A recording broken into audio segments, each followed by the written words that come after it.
Hello, today is July 29th, 2019, and we're in Digital Media Commons of Rice University interviewing Mr. Bala.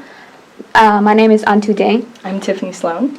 And so we will start off the interview with the very first question about your early life. So could you tell us about the family and community in which you were born? Sure. So I was born in 1942, December of 1942. I was born in a small village called Palghat in Kerala, India. And I went to my first school, actually was in that place, Palghat. And my parents moved to a bigger city called Madras in those days, or Chennai now, when I was about maybe 7 or 8. So my education was primarily in Chennai, India. I went to school there, went to college, then on to engineering college in Madras Institute of Technology. That's in a place called Crumpet, Madras, India. Okay. So were there any values that your family and community instilled into you? Yes. How to be frugal, how not to waste anything. And when I grew up, I remember I probably had only 3 shirts, right? So the fundamental values of respecting other people, helping other people, were all taught by my mom and dad when I was little.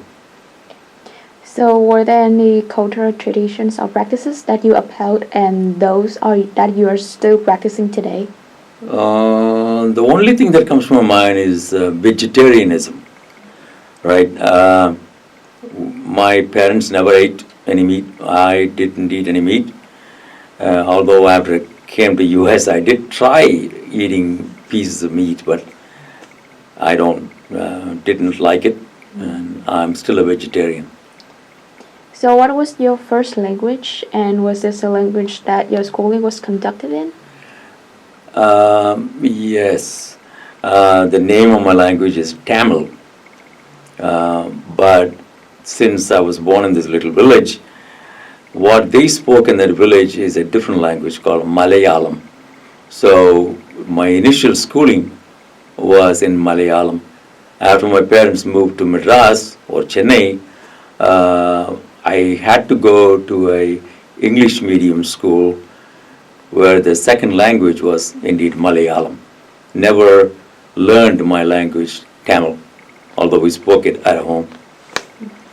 So what was it like going to school in India? It was like a regular school. If you didn't do your homework, you will be punished.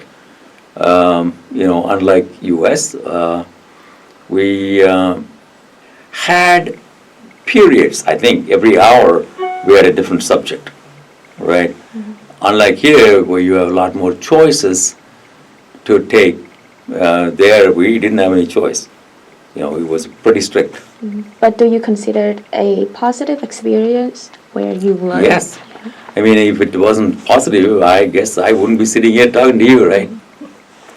So what was your dream job as a child? What do you think your life would be when you got older? My job was always engineering. I wanted to be an engineer all my life. So one option that we had in our school, where I went to, right from the 8th or 9th grade, I believe, instead of having languages, I could go into fundamentals of engineering, like drawing and advanced math and that sort of thing. So I was in that program right from the beginning. Mm-hmm.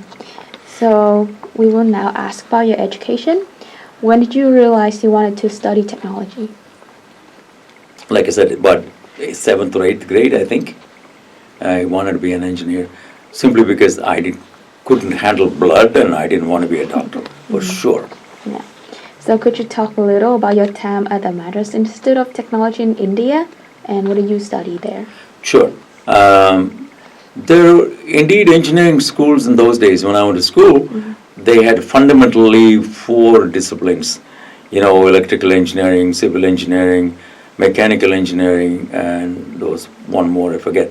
But in this particular school called Madras Institute of Technology, the emphasis was on electronics or instrumentation or automobile engineering or aeronautical engineering. So I went into electrical engineering. So you went in straight into it right from the beginning? No, after I did my initial degree in physics and math, Okay. I went to this engineering school. Okay. So what steps did you take after the graduation at the Madras Institute of Technology? Now you're going to get in my life history, huh? Okay. All right, so when I was in the final year of MIT Madras, it was right after the Indo-Chinese War, and the Indian Air Force was looking for people to join the Air Force. And, I was short by Indian standards, but I said, I'll give it a try. So I went for the initial interview. I was selected. Then they take me to a different place, Bangalore, and there was a 5-day interview. And there were people from all over India. There was probably about 100 kids. Cut a long story short, one guy was selected out of that interview, and that was me. But then what happens is, when I went back to my house, I thought my parents would be happy, but my mom was crying. She said, I don't want you to be going to Air Force, period, nothing. So I didn't join the Indian Air Force, and I joined a company called Bharat Electronics in Bangalore as a trainee. And at that time, the guy who was heading up that operation was from the Air Force, a group captain, Srinivasan. And he was talking to me one day, and I told him this had happened to my life. I was selected, but I didn't. And he bluntly told me that I am the most idiotic person he has ever met, right? Because he wanted me to join the Air Force, I guess. Anyways, and he chewed me out royally for about 3 hours and told me that I made a fundamental mistake in my life and that I'll never get over that, right? So I couldn't sleep that night, and next day I went back to him and I said, I want to go to US, get a PhD, come back to India and be a professor. Maybe my life will be better than being a trainee in Bharat Electronics. And he said, okay, I will help you, and you are just like my son. So anyways, cut a long story short again, I started applying to schools in the US. There was one school that would give me admission and some assistantship. That was University of Rhode Island. And I ended up in University of Rhode Island. Okay. So was that the main reason why you chose that university? The financial assistantship, yes. And I couldn't afford it otherwise. Right? Okay. And why was the U.S.? Why did you want to be in the U.S., not any other countries? Because I think the Madras Institute of Technology that I went to had connections with the United States schools. And some of the books that we followed in Madras were the same books that was used in universities in the US. So I had the option of either going to England or to US, and I chose US. Okay. So did you have any challenges with the immigration process? Was there anything No, significant? I came here as a student, right? So I came here in 1967, and in those days, if you had a valid admission and some form of assistantship from a US school, getting a student visa was not difficult at all. We just got the visa, and I came here as a student. And by the way, when I came here, the government of India in those days would let you have only $8. That's it. So I landed in New York with $8 in my pocket. That's it. So, what were your initial perceptions of the U.S. and did it live up to your expectations? Oh, more than. I could tell you some wonderful stories. The first day, maybe I should tell you this. First day I landed in New York. I come out of the immigration, and there was an information desk where a man was shooting the bull with the girl who was sitting at the information booth. And I had my ticket in my hand, and I went to that information lady. I said, I have to go to Providence, Rhode Island. What do I do? She looks at the ticket and she says, see those double glass doors? Go out, go to the third bus stop, a bus will come and pick you up, you need to go to another airport. Now, since I was a vegetarian, I hadn't eaten anything in the plane. I had never seen the inside of a plane, and tears started coming out of my eyes. And the guy who was shooting the bull with her looks at me and says, did you fly KLM Airlines? I said, yes. So he takes me to his office, and this guy happens to be the general manager of KLM at JFK, right? Look at my luck, right? So anyway, he takes me to his office, he calls somebody, and within minutes a pilot comes in, and he says, that's the only suitcase you have? A little green suitcase. He picks it up and says, come on, I'm going to give you a ride to the other airport.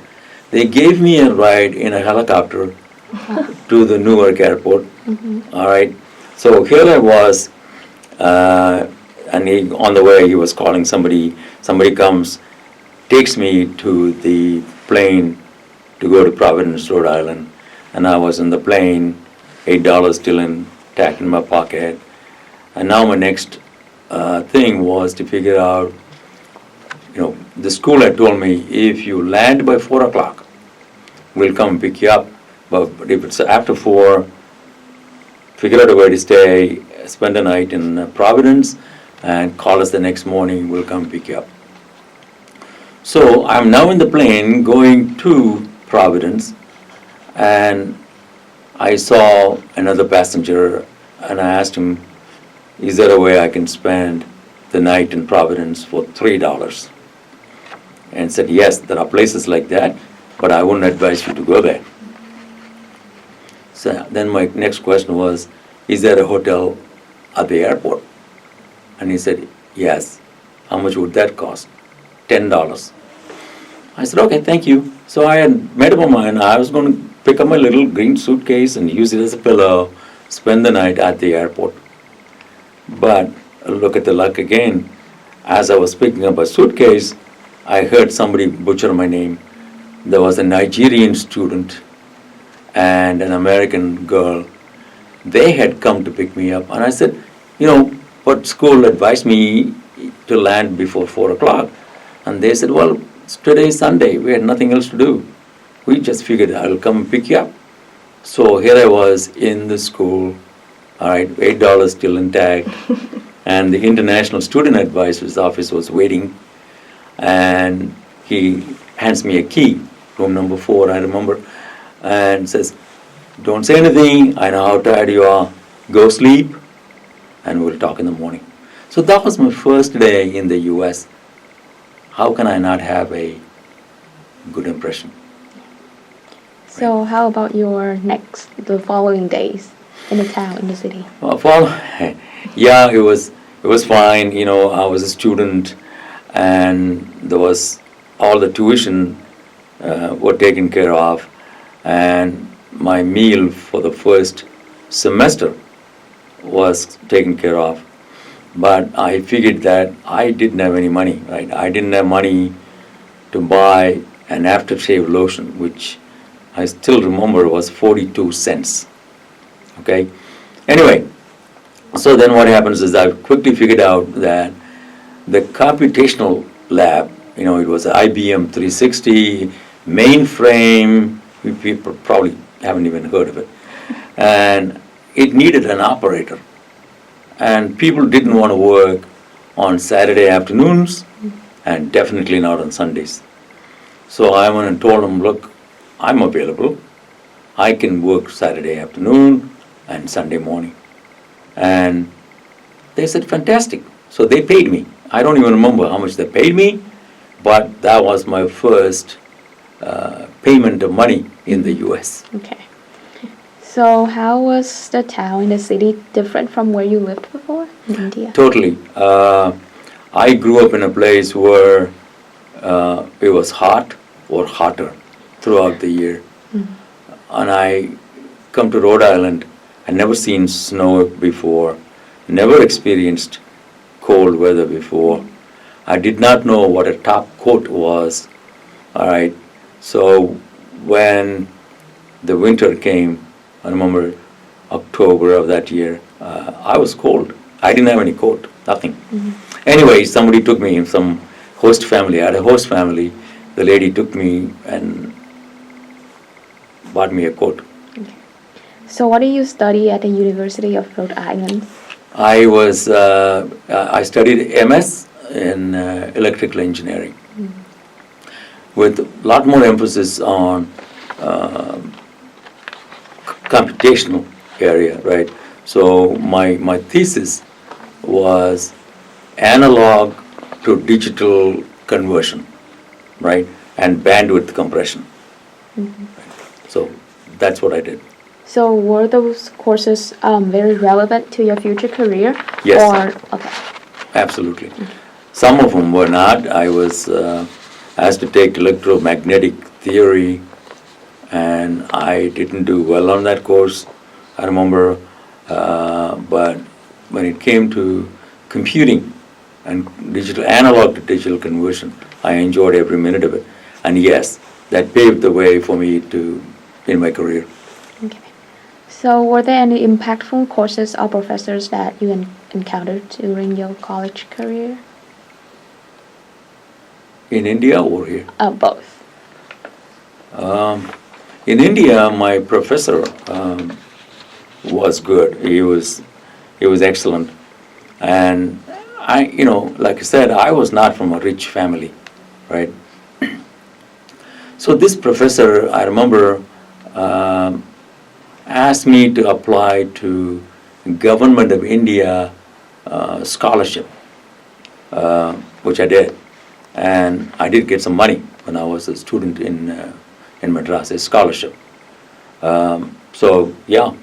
There are so many people who paved the way for me. Really, I didn't do anything. It was maybe God, I don't know. But anyways, that professor was good.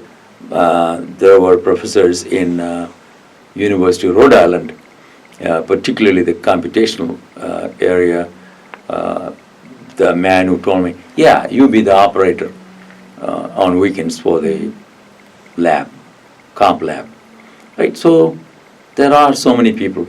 I have never come across anybody who was not kind to me. And I don't know why. Maybe I don't know. Yeah, there are a lot of people that I'm thankful for. Okay. So before we move to questions about your career, do you have any questions? Yeah, I do have a question. I was wondering how difficult it was to uphold vegetarianism during your time in American universities. In the University of Rhode Island, since my meals were paid off, I could get bread and milk in the morning for breakfast.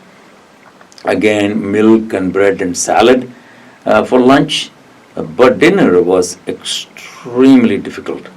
I see all the kids standing in line and taking live lobsters, and the lady at the counter would put them in this hot water beaker, and that's what they would eat. And the very fact that I'm seeing all of those, I couldn't take it, right? So I literally survived on salads, milk, and bread when I was in school. And then after maybe a year, I moved into a graduate student apartment, and there were two other Indian people. So the three of us shared, and we started cooking and cleaning, and I was fine. So initially, yeah, it was very difficult. And then you said early on, in your early life, you were kind of put on this track for engineering. Do you think that there are other tracks going on in India at that time, or is it mostly just engineering or nursing? In the school that I went to was called the Madras Christian College High School. They had the engineering track, and the other one was normal. They didn't distinguish between regular coursework or biomedical engineer, biology, let's say. It wasn't. It was just, engineering track was defined, sorta. All the rest of them were common. So do you think at that time India was really promoting engineering to the youth? Perhaps. I couldn't be sure. Perhaps they were, right? I remember me carrying the T-square and drawing, engineering drawing. You probably don't know that anyway. Slide rules. Oh. Yeah. Okay, so what was your first job out of college?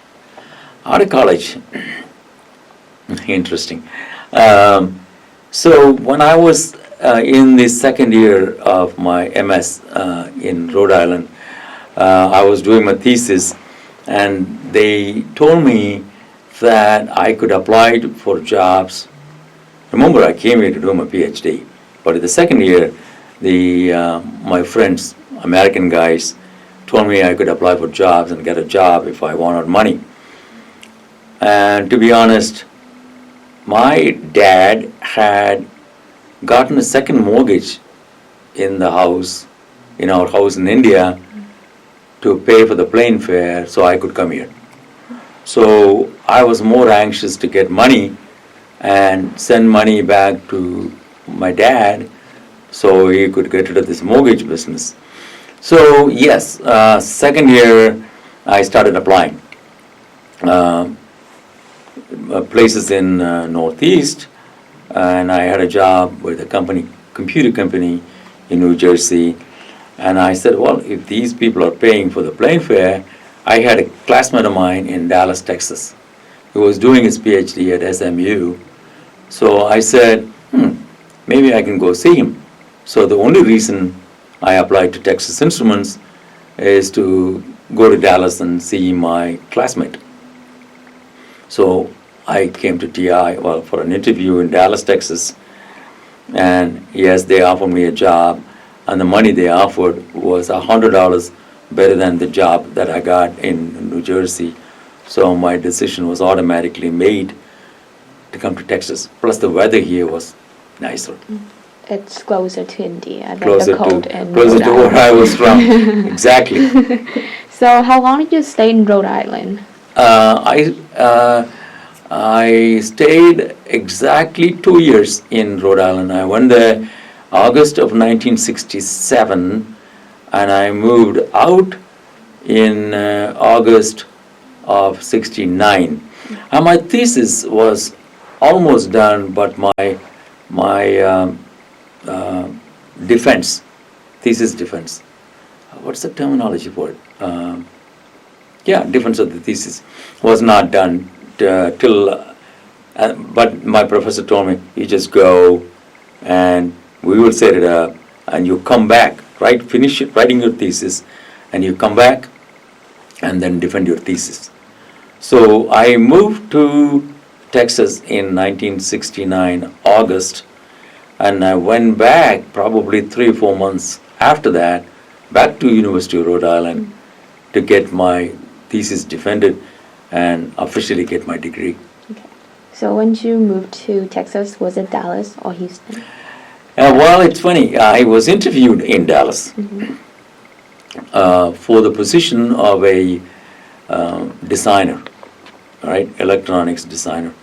But between the time my interview was done and the time I'm ready to come to Texas, what had happened was they wanted to set up a new design center in Houston.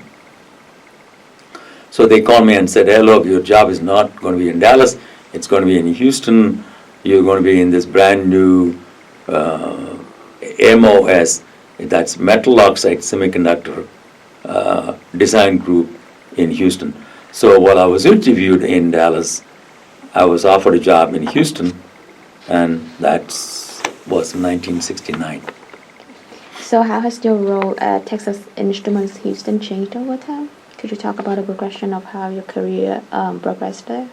Oh, in TI? Yes. Yeah, Sure. So I joined TI in 1969 as a circuit designer. And how am I going to tell you this? So while I was doing circuit design, I had a lot of these colleagues who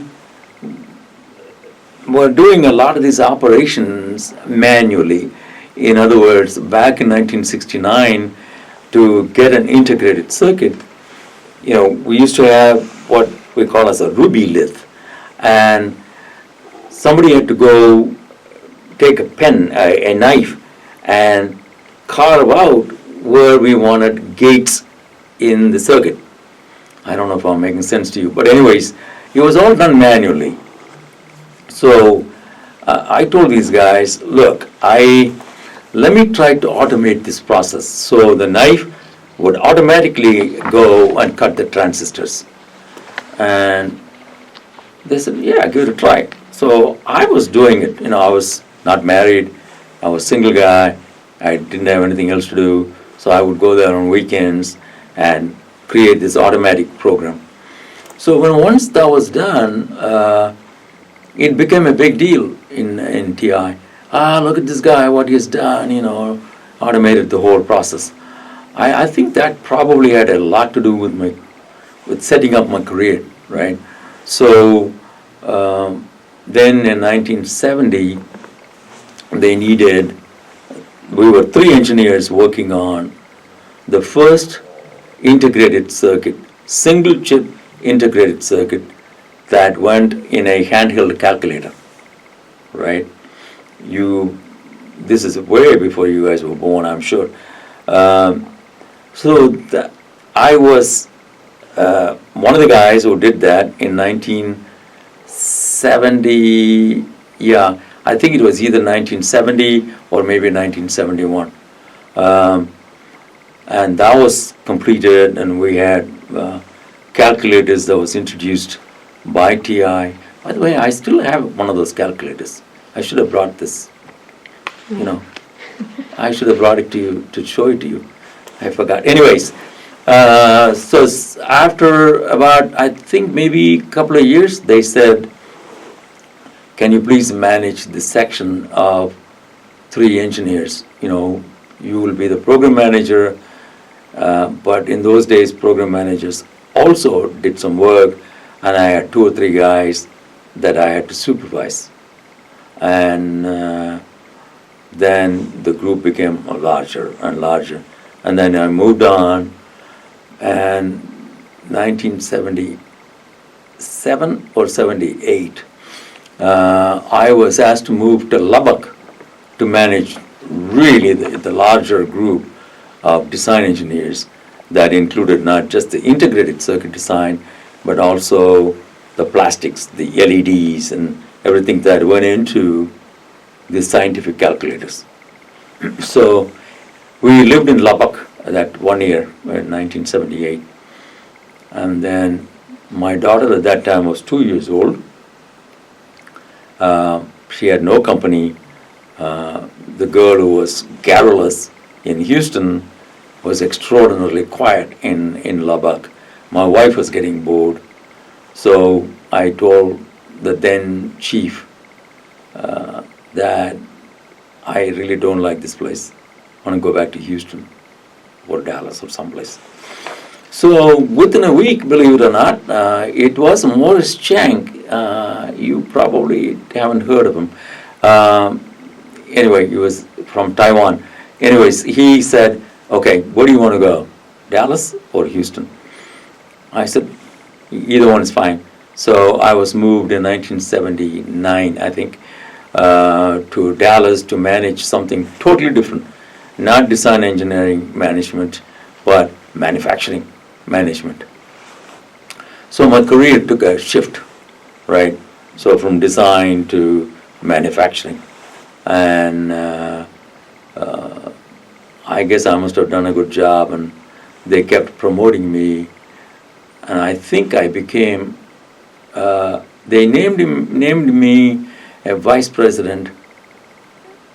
I think it was 1983, if I remember right. I may be wrong on the year, but anyways, I was made that, asked to move to Houston, straighten out certain operations, and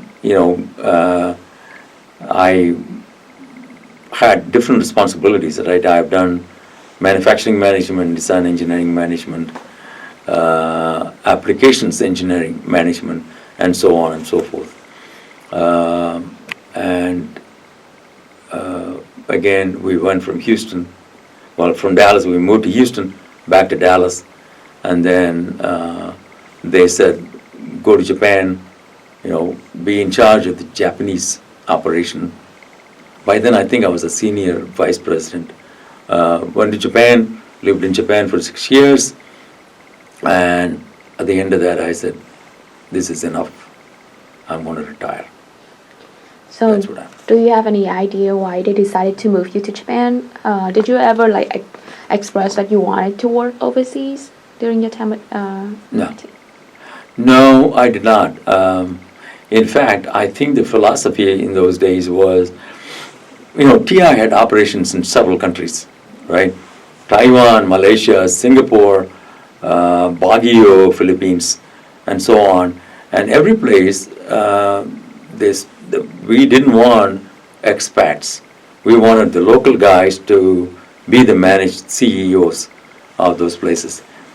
But in our Japan operation, I think for many years, the local management was not as effective, I suppose. So they said, Bala, you go manage the Japan organization.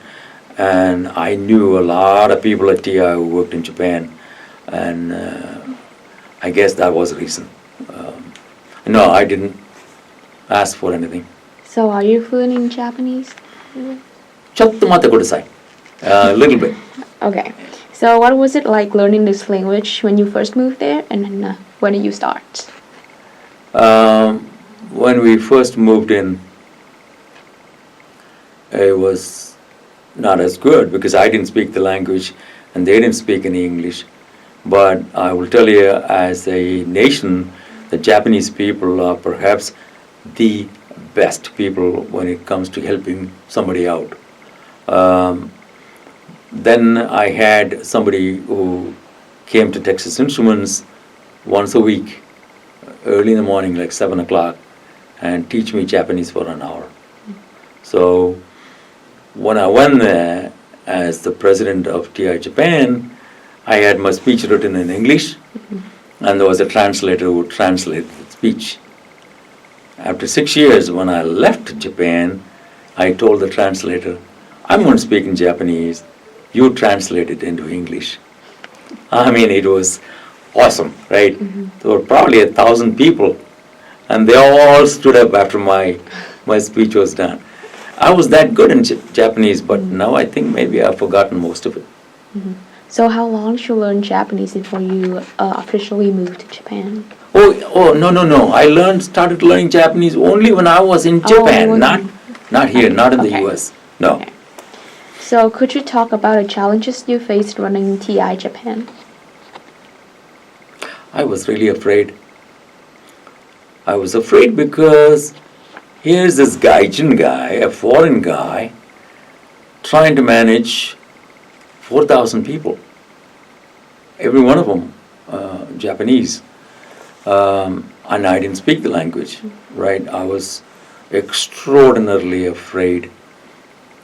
But I knew one thing that I could do was to learn the Japanese language, speak to them in Japanese, and get at least the key managers to see things in a different way or my way. So I had 7 people that I had selected, and we called, no, including me, it was 7. I called them the samurai, 7 samurais, and we would get together every Monday morning, look at the whole situation, and trying to figure out how to fix stuff in Japan. So what were the day-to-day tasks of your position at that point? Day-to-day task. Okay, so in TI Japan we had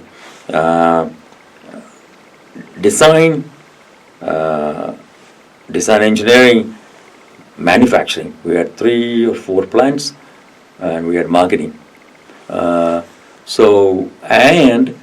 we had to have the cooperation from the U.S. Texas Instruments. And I used to go to work, early in the morning before the Japanese people show up at 9 o'clock. And whatever problem we had in Japan, I would have contacted Dallas or Houston and solve a bunch of these problems. And if I was not able to, I was able to get people from the U.S. to go to Japan to help the Japanese out. So those type of things, I think the Japanese people, it helped create the confidence in me, I think. So, what was the question? It was just what were your day-to-day tasks? Oh, day-to-day tasks. Solve issues, if any, between the other regions of TI and Japan. Visit customers, visit designs, and work with the Japanese in figuring out what is the right direction that we have to take, right? Be it a chip design or applications or marketing, whatever. So how was it like being such a high-ranking Southeast Asian professional in a predominantly East Asian space? Initially, like I said, I was very afraid, but with time, it was interesting. In those days, there were only 3 people, I remember, who were non-Japanese managing companies in Japan. One was Carlos Ghosn, you might have heard about him, the Nissan chief, right, who ended up in jail. Anyway, that guy, another guy, and myself. So it was every other week some magazine will come, talk to us about management of Japan people by a gaijin, right? So I was at ease after the first couple of years. It was fun. I enjoyed every minute of it. So from my understanding, you were recognized as one of the top 100 business leaders in Japan. So what was it like receiving such an illustrious distinction? I was really very happy. I really didn't ever think that guy from a relatively not rich family who came to the U.S. with $8 in the pocket deserves such kind of recognition, right? But when I received all of those, I was really happy. There's only one thing, right? If you look at my life and look at all these things that have happened, in Hinduism we believe that I must have done some good in my last birth, right? This is the way God is telling me, you're okay, right? That's a true Hindu philosophy, but anyways. So how did this experience differ when you were named one of the top business leaders by Business India? That was done before I went to Japan, right? Before I went to Japan, I think I was a senior vice president at TI. This Business India people came and they interviewed me, and I had no idea what they were going to do. And I was surprised to see my face in the cover of that magazine. So that happened before Japan. Okay. So what projects are you most proud of from your career with TI? The one that I'm most proud of is I was one of the 3 guys working on the single chip calculator, right? I think that's probably the one that I'm really proud of. So I understand that you were instrumental in TI's $7 billion donation to Rice University. Uh-huh. So could you explain how this donation came to be and what your role was? Sure. So one of those transitions, we moved back from Dallas to Houston, and Houston TI is where we had all the microcontrollers, microprocessors, digital signal processing, and so on and so forth, right? And TI gave birth to this digital signal processing device. And our theory was it's going to find its way in all telecommunication equipments and so on and so forth. And I knew I had studied Dr. Burroughs' book. It was FFT, if I remember right, Fast Fourier Transformation. Dr. Burroughs was a signal processing expert. So we were in Stafford, Rice is right here. So there was a relationship that was getting built between Rice University and TI. And we had a lot of Rice graduates joining TI Stafford as design engineers and chip architects and so on. So that relationship was there between, say, Dr. Burroughs and myself, or some of the other guys like Jean France and Rice University. So Dr. Burroughs and the then president of Rice University, the name escapes me now. They wanted, they explored the possibility that would TI donate $7 million towards computational engineering. And initially, nobody wanted to do it. Then I had a meeting with Dr. Burroughs and Vice President, oh my God, I forget his name. Anyways, we said, if it is structured towards signal processing and advanced signal processing, and you figure out through Rice research programs how we can come up with progressive generations of signal processing. And if the money gets used towards that, maybe I can talk to TI in coming up with the money. That's when it all started. And I had a discussion with the then president of TI, and he laughed me out of the room. Anyways, but I think we were all pretty persistent.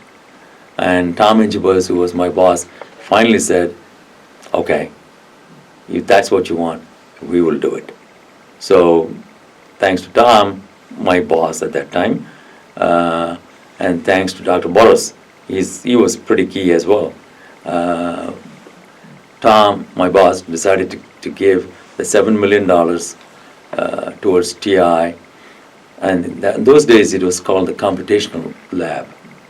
I don't know what it's called now. It's near the Duncan Hall, I think. Oh, okay. So could you also talk about a TI scholarship that the TI scholarship program you sponsored in Bangalore came to be? No, I didn't sponsor that. The scholarship set up in my name? Mm-hmm, yeah. Oh, I didn't do anything of that sort. What had happened was, I think, when I retired, maybe I was only the senior vice president of TI Japan. So the TI India people were happy to see an Indian guy do all of that, I guess. So the day I retired, the guy who was managing TI Bangalore or TI India announced that they have set up a scholarship in my name for all over India. So that's how I knew. I had nothing to do with it. Okay. So how did you get involved with Metrobank after your career with TI? I was happily retired, and I'm trying to remember.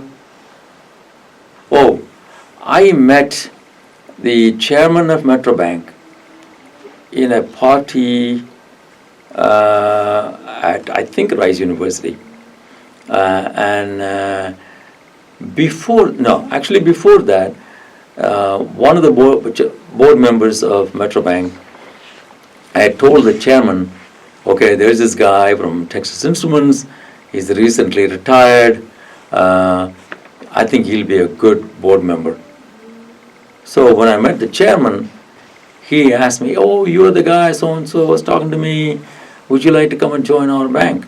So, okay, so that's how that happened. So what was your experience as an elected board member of Freescale Semiconductors?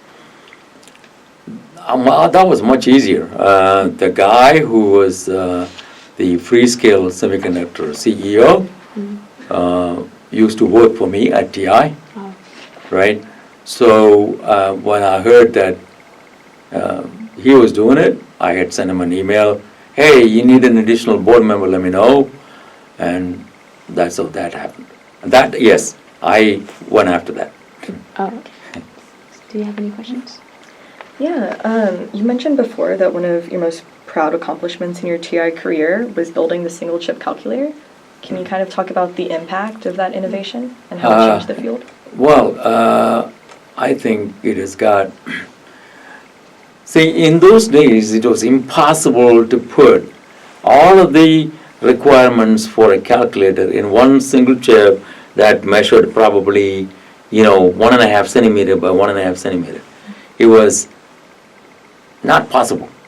I said it was not possible, right? But I remember them telling us, no, you guys work on it. Take your time, do it. That then paved the way for people to integrate multiple functions in one single integrated circuit, right? So today, if you go look at it, it's a single chip on all your cell phones, a single chip that drives a lot of automotive features in a car. So I think we paved the way for people to integrate more functions in a single chip, right? That is useful everywhere. Robotics to calculators to robotics and anything and everything in between, right? So yeah, it was to me it was a big accomplishment because I myself said it's impossible, but we did it. And so when we kind of think of TI today, we think a lot about calculators. Can you talk more about the breadth of the company and the impacts you've had in technology at large? Sure. In those days, we had multiple emphasis. We have what we call as digital electronics, analog electronics, and end products like calculators and educational products. The original Speak and Spell, probably you guys haven't heard of it. The Julie, the talking doll, right? Speech recognition, all those. And the calculators itself, it went from a basic 4-function calculator to scientific calculators. Calculators that did most of the functions done by, IBM 360 mainframe. So all of that happened, but today TI is different, right? I think they emphasize the calculators and all the other products are gone.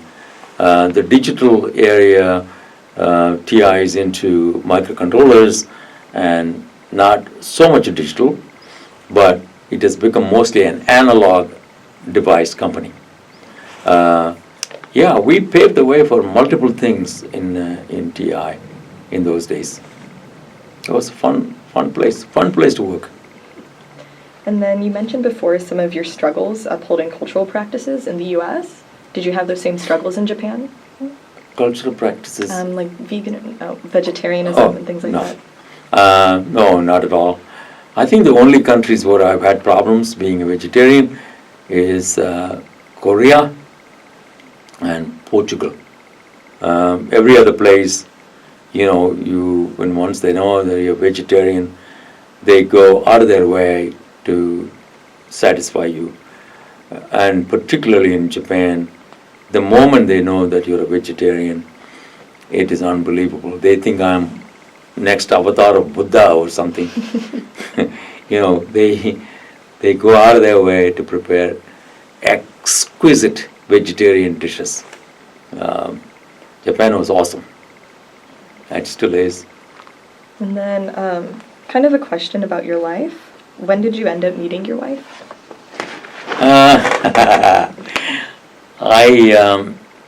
Our marriage was an arranged marriage.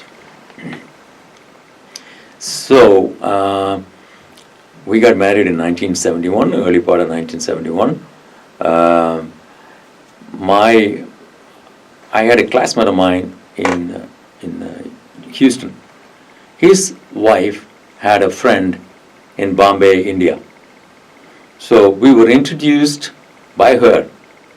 So I had seen her picture, she had seen my picture, and we were writing letters. And her mom went to my mom, and they celebrated the engagement ceremony without neither one of us being present. That's how we got married. Okay. So, from my understanding, you have been working in both the East and the West, where the settings and operations of business are very different.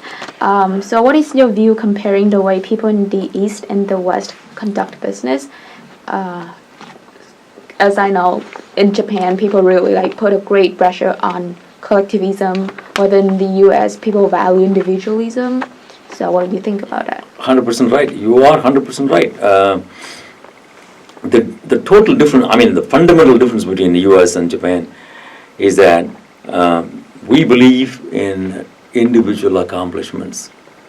The Japanese believe in team accomplishments. The Japanese, even if you go to elementary schools in Japan, the tables are round tables and the kids sit around the table. They are given a common problem to solve and they work together. So they learn teamwork right from the beginning. And in our field, in the integrated circuit manufacturing, there is a thing called yield. In one wafer, how many of the chips are going to be good. The Japanese were the best when it came to teamwork, because we had to go from one stage to another stage and so on. The yield of a chip made in Japan or a wafer made in Japan had much bigger yield than in the US. Now, that said, what the individualism does is that it promotes innovation. So the US people tend to be much more innovative in any field, right? Japan, the individual innovation doesn't happen, right? The only thing I can think of is the Sony Walkman, I think, that came from Hidei-san, who was the chief of Sony at that time. Japanese are absolutely fantastic in taking something and making it to a better product, or incremental innovations. Awesome. Here, we want to innovate something and want to go to the next one and the next one, right? I'm not saying one is better than the other, but the combination of the two is awesome. Yeah. So we are now in a globally oriented world. So what's your view about people's readiness and acceptance in the three countries that you've been spending most of your life in? What is the view of? About people's readiness and acceptance in the three countries that you have lived, the US, India, and Japan, to catch up with the changes from other parts of the world. So.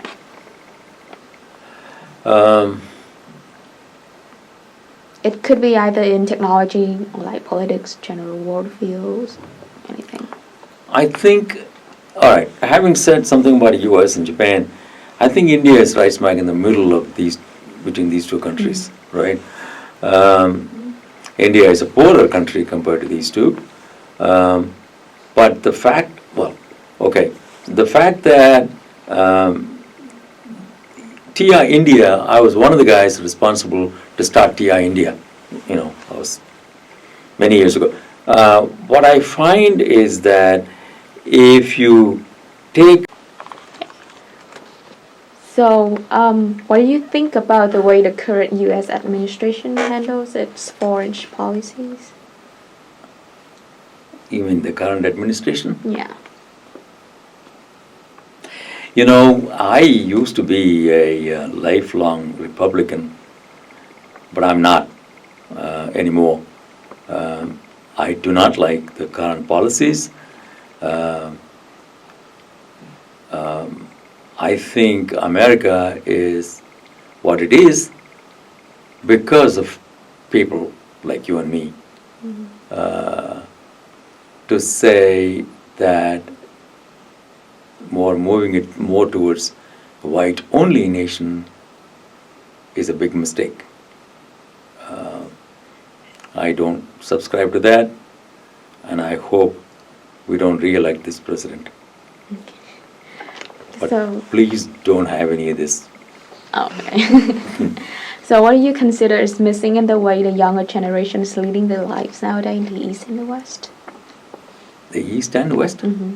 Do you think there's something missing in the way younger generations are leading their lives? I don't think the younger generation work as hard as my generation did.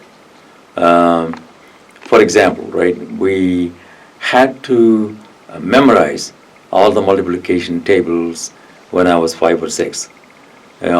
Today, my granddaughter doesn't want to do it. There's a calculator. Here's the answer. Thanks to TI. Oh, yeah. Yeah, you're right. Anyway, so I think their life is much more easier compared to our lives. Right? So, have you ever experienced any Asian racial discrimination in Japan from the Japanese? Me personally, no, absolutely not. But having said that, I know there are fourth generation Koreans in Japan who cannot become citizens of Japan unless they change their name. Right? If your name is a Cho, forget it. You have to change your name from Cho to something like Yamasaki. Only then you are eligible to become a citizen of Japan. It was like that when I was there. I don't think it has changed much. The discrimination in Japan is pretty significant, actually. They are very quiet people, right? I have seen bars where it says for Japanese only, right? Because they don't want non-Japanese to go sit in the bar and talk loudly. Very subtle discriminations, but there is in Japan. So I believe that you have shared with us your recipe that you yourself have been making about a vitamin. Yeah. So is it true that in your household we do not observe the traditional gender division of labor that we expect to see in some traditional cultures, like the man does not help at all in cooking and it's the women who belong to the kitchen? Well, most Indian men don't cook, right? And I think it is true of Filipinos or Vietnamese or whatever. I don't have such inhibitions. I used to help my grandma when she was cooking. I still cook in my house here in Houston, and my grandkids, there are some favorite things that I make for them. I'm retired. I can do whatever I want. So, cooking is one of my hobbies. Oh, okay. So do you think that it's the American culture, it's the Western culture that affects your way of doing the household chores instead of like avoiding it like most men in Asia? I don't know. I don't know. Well, but there are people, Indian people, who also do cooking at the house, right? My uncle in India used to do that. So, but in general, what you say is true. These men don't like to cook. It's a woman's job. Yeah. I don't have such inhibitions. Okay. So what do you think is your cultural identity now? So have you ever felt like you're American or like you still feel like you're an Indian? In some I still parts? feel like I'm an Indian, Okay. right? No question. Yes, I'm an American citizen, but the very inside of me, I feel like an Indian. I don't think it's true of my children or my grandchildren. They are Americans. They don't know India. Totally different. Yeah. So do you find that living in Japan and America have given you different perspectives on India culture? On India? Yeah. No, not really, no. I think India is India, Japan is Japan, US is US. I hope Indian people will take the best of what's available from other cultures and improve. So, what are your hopes for the futures? The future generation, I mean, your kids, your grandkids. Well, I think my kids and my grandkids and their children will always be Americans. And now my hope is that there is absolutely no discrimination between, whites and Chinese and Indians and what have you. And that I never experienced any racism at work. Never, ever. The 37 years I worked at TI. And I did not know this racism exists. And I learned that only after Trump becomes the president. I hope that chapter goes away, and that I really hope that America is a true immigrant nation.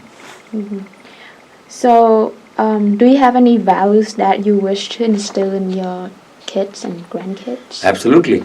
No lies. You don't tell lies, right? And you are honest.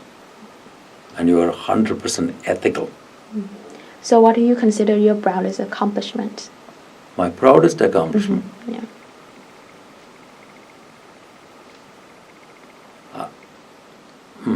Working on the single chip calculator. That So, was, yeah. Right. That probably is my Okay. thing that I am very proud of. So if your great-great-grandchildren were to watch this interview decades from now, what wisdom would you like to pass on to them? Be ethical. Do not ever lie. Do you have any questions? Yeah. So I just kind of wanted to ask the story behind the recipe you ended up sharing with us. Yeah. I was wondering if you could tell that story for us here. Story about the recipe? Well, I actually,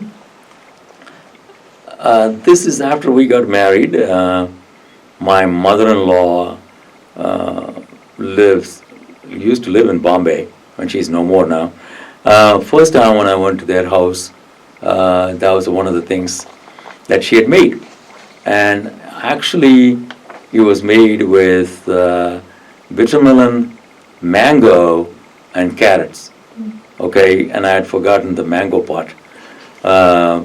Because when I came here, I liked it so much that when I came here, I started making it.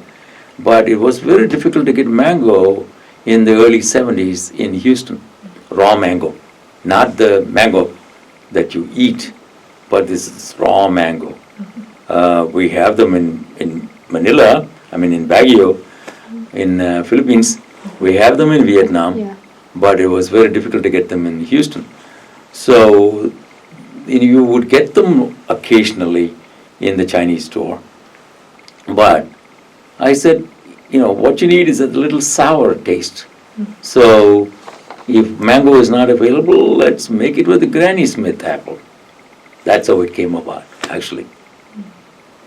And so you said that you often cook with your family and you have special Sure. recipes you use for your children and your grandchildren. Can you Mhm. kind of talk about that as well? Well, we have two granddaughters. One of them would try out anything, right? And she would critique it correctly. The other one is pretty finicky. She will eat only certain things like macaroni cheese. Anyway, the one that wants to eat all kinds of stuff, I would go and cook something different. And she loves to cook. So when she comes to our house, we would make sushi, all vegetarian, of course. We would make things that she wants to make. So she has bought a bunch of cookbooks, and when she is home, our house, she will say, Tata means grandpa, let's try to make this. So she and I would make, and we would give it to the other people, like her mom, my wife, and we'll all eat. So yeah, I enjoy cooking with my granddaughter. She's 9 years old. And so, what would you consider to be your taste of home? Indian food. Indian food, we eat a lot of rice, a lot of curries, a lot of vegetables made with curry, a lot of vegetables cooked in different ways. And we have the bread, which is the flattened bread, there are multiple different types. There's one that is made with wheat flour, that you do it in such a way that when it's deep fried, it fluffs up. Okay? It's called puri. Anyway, so we enjoy making those. Whenever the grandkids are there, we make all kinds of stuff. Indian food mainly. So do you often go back to India? I used to every year till my mom was alive. After that, we do that maybe once every 2 or 3 years. Mm-hmm. Okay. Do you have more questions? So yeah, I guess we can wrap up the interview now. Thank you so much for coming Thank today you. and sharing your stories with us. It's been a very interesting interview to learn more about you and India in general. Thank Yeah. you. Thank you Thank for you. Yeah. spending so much time with me, Yeah. listening to so all much. my stories. They were good stories. Yeah. All right. So I used to tell my son, no, you can turn it off. I used to tell him, if you don't study, right, Mm-hmm. you will be a sucker in